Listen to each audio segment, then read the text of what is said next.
Good morning, everybody. This is Edwin Alba coming to you with Day in the Flow morning videos.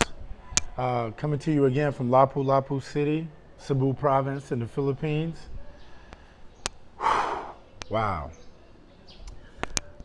It's a beautiful morning still, probably not quite as sunny. We got a little rain yesterday, but it's a little overcast this morning, but it feels great. You know, it's been pretty hot the last couple of days. You know, this morning, I just wanted to talk to you very briefly, and I like keeping these short, and I'm sure you do too. But I just wanted to talk to everybody about one of the key things I mentioned previously about this pandemic and this lockdown, this stay-at-home, shelter-in-place. So many of these terms we use now is that you have to stay connected. I find that one of the most integral and one of the most imperative things about my mental health in this entire thing is staying connected. You know, social media is like a double-edged sword. You know, it's you can let it feed you.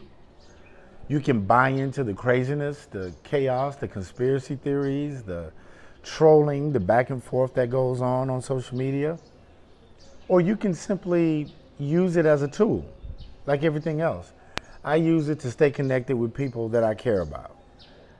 You know, even though I'm not the biggest fan of video, I still do it because I like to see their faces. I like to see their smiles and their expressions and sort of gauge how they're doing. Sometimes it's the little things you do, and it reminds me of when I was in seminary.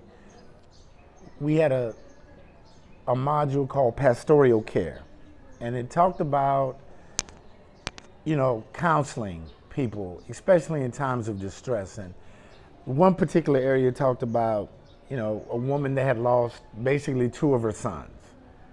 And, you know, the pastor met her at the hospital when she went to identify the body or whatever. And he talked about doing as much or as little as he needed in order to provide comfort during that time. And he said sometimes you sing a song, sometimes it's a hymn, sometimes it's a hug, sometimes you hold hands, sometimes it's a prayer, sometimes it's a word of encouragement, but at other times it's just simply your presence.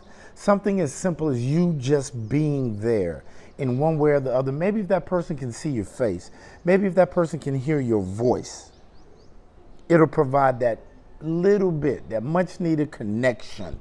Because one thing that we can't get away from in this time is that human connection of saying, you know what, though, I love you, there's nothing you can do about it. I'm concerned about you. Man, I heard in your voice, so I got the sense in your email or your message or your text that something wasn't right. And I care enough to reach out to you and say, hey, brother, I'm here. 2 words, I'm here, or I am here, but hyphenated. I am here for you. And I'm here for you. Remember to stay connected. Yeah, isolating, for me, I found it very beneficial in some ways. A lot of self-reflection, a lot of self-appraisal, a lot of self-renewal, reconnection with myself, finding out who I am as opposed to who I thought I was, as opposed to what the world tells me I am and what my ego has me believing I am, and finding out exactly who I am. And that's been great. That's been wonderful. It's been very therapeutic. It's helped me grow, but also I've reconnected with a lot of people. And it's funny that separation causes us to reconnect. Seems like those two things won't go together, but they do. So I urge you now to stay connected. Video calls, you have no excuse not to do it. So I'm gonna stay connected with you.